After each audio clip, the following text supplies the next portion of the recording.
What's up, everybody? So, originally my plan was to do a sit-down Saturday about this movie as a review. And after seeing it, I'm glad I chose to not go that route. Because there's really just not enough meat on that bone.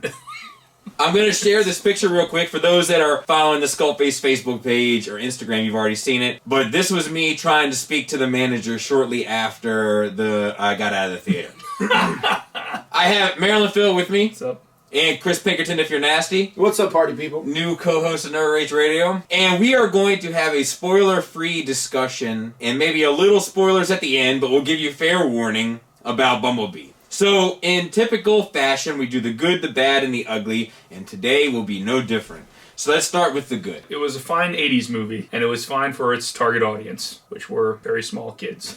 Yes. I laughed my off the entire That's true. movie. Even though you could see a lot of it coming, it was very funny. Were you laughing with it or at it? I was laughing at it, mostly. It's mostly at it because some of the stuff that I thought was the funniest probably was not intended to be.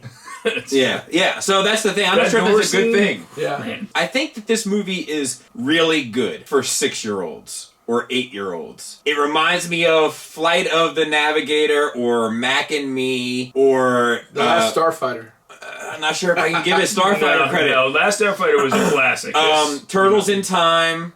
Like, Turtles. imagine E.T. Dude, you hit the nail on the head. It's like one of the Turtles movies. Yes, It's but like not the the last- first one. It's Right. not even like the second one. It's like the third one. The second one, maybe. Splinter. Just imagine E.T., and now imagine that it's not good. And you have Mac and Me, which is pretty much what it is. And then substitute the alien for an alien that's There's a robot. a robot. Yes. Like a Short Circuit, but not as good as Short Circuit. I think this is the best the Johnny Transformers Five. have ever looked. And I mean when they're on Earth. Yeah. Like, yeah. they're distinguishable. Mhm. They are concrete designs. You can tell where they begin and where they end. And you can tell what forms they're taking by their spare parts. And I think part of that is Mm-hmm. color, because a lot of the Bay movies, everybody was gray and silver, and Yeah. a big pile of metal. I think the lead female did a great job. Yeah. I think that this is the best human story ever told Yeah, in probably. any of these Yeah. Transformer movies. But do we want a human story in No, our Transformers movies? No. But that's what we got, and we've gotten a human story with all of them, and I think this happens to be the best one. The relationship between her and her uncle was extremely charming. Oh, yeah. Their relationship was awesome. Like, Yeah. I could have had more of him in it. Being a mentor or something. Yeah. Like, He was cool. Yeah, and their relationship was great. I bought it. I believed it. I was into all that. There were some parts where I legitimately was enjoying the movie, and when I say enjoying, like, I was laughing joyfully at the charm of the film itself, like, because it wanted me to, not because it was corny, which I also did. But there were some parts, without spoilers, there's a prank that goes on, and Bumblebee perhaps takes the prank to levels beyond where it was intended, and I was legitimately laughing. That was probably the funniest legitimate part of the movie. Yeah. So what about the bad? It was too corny for me, but I mean, I'm sure that was fine for kids. And John Cena was extremely cheesy. He's very bad. I guess he is a bad actor because it all seems like an overact. I mean, I guess because of his career, he didn't seem like awkward at all. He seemed like he belonged in front of a camera. Yeah. It just didn't seem like he belonged in that world. Yeah, it didn't translate very well to him being a military personnel or something. Yeah. The door scene, and you'll know what I mean when you see it. It's 'Cause overkill. It's overkill. It's ridiculous. And the other scene where the Decepticons create something that impacts the world were way too rad. That was really bad. Way too rad. It was worse. Terrible. Was it worse than a hanging Chad? Would you say it's worse than a hanging probably. Chad? My bad is, and as a lifelong wrestling fan, it pains me to say this, it was John Cena. Yeah, it's really bad. There is, it's bad in acting, and it's bad in quantity, because Yeah, he's really he's bad. always... Yeah, he's in a lot of Yeah. shots. But what he was doing was so unmemorable. He would be gone for a couple scenes, and then he's back, and you're... Yeah. Oh, John Cena's in this movie. He was kind of supposed to be the real antagonist. Like, Yeah. I know the Decepticons are antagonists, but you don't get a whole lot of characterization of them. I got the impression that they were trying to put it on him, but it doesn't really work because he doesn't really get established either. You learn a little bit more about him, but it's not concrete enough, and you don't get enough of the villains. This movie it's very, very safe. And while all the Bay films are bad in their own ways, they're not necessarily safe. And this is very safe. but it is marketed largely towards our generation. We get all that G1 stuff and all that kind of stuff. A lot of the action sequences that are in the trailer, you know, like we get all of that because they're trying to pull us in. Unfortunately, it's not really for us. It's for our kids if they're into it. My kids are out of it now, thanks to the same franchise, but it's almost like, I was telling them in the car, it's like the Chug line. It's marketed towards adults, but it's made for children. It is the cookie cutter version of the first film. There's nothing new here. It is the cookie cutter version of 07.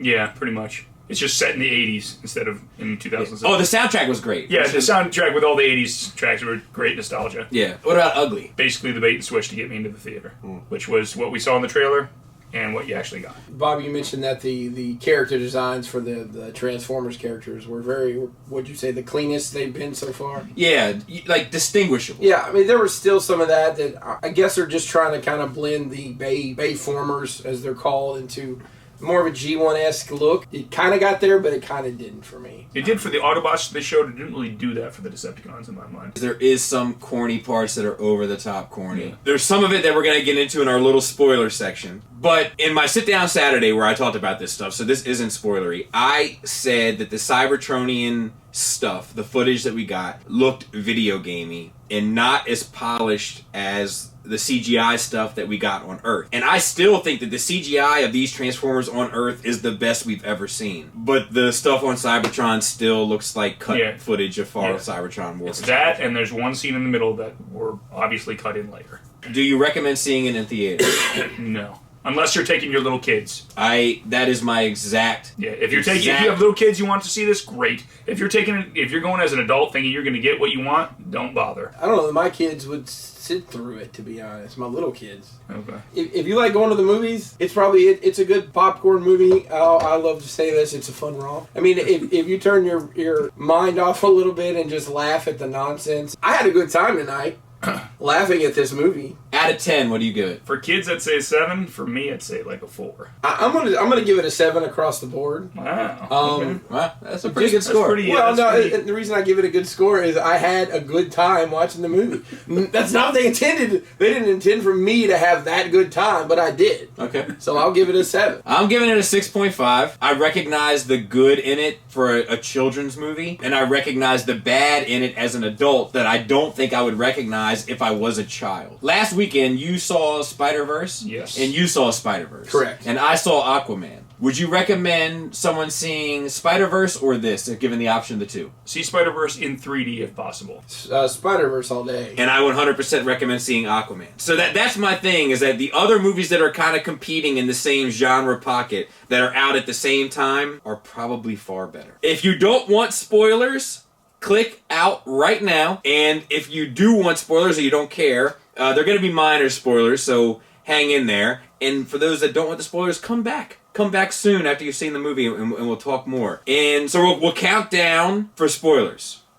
99, 98, 97. I gotta go to the bathroom, so. 96, 95, 94, 93, 92. Okay. 3, 2, 1. I might cut some of that out. No, just to make it. Should leave it straight. Just to make it flow. Have to pee again.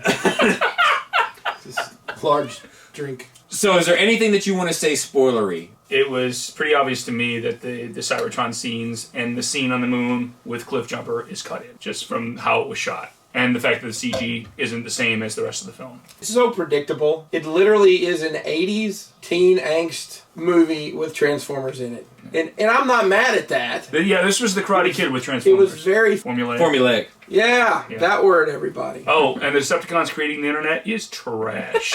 And the dive at the end is super trash. Yeah, the dive at the end is super trash. The dive at the end was, I laughed. The C4 on the door, everybody would have died. They needed one block, they used 10. And they broke into their own door. When she went to do the dive at the end, Pinkerton said out loud, very loud, "Oh no."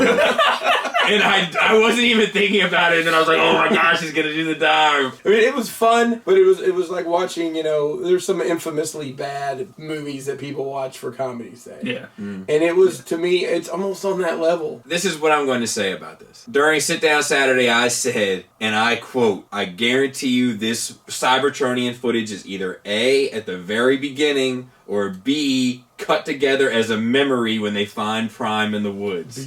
Both are true. I was right. And they're both afterthoughts. 1,000% afterthoughts. Yep. For everyone that told me I didn't know what I was talking about, I'm going to need you to keep that same energy and apologize to me and tell me that I did indeed know what I was talking about. Just because I'm wrong all the time doesn't mean I can't be right once in a while. A broken clock is right twice a day. I also have my physical today, and I'm a pillar of health. Thanks for listening. Thanks for watching. Until next time, take care.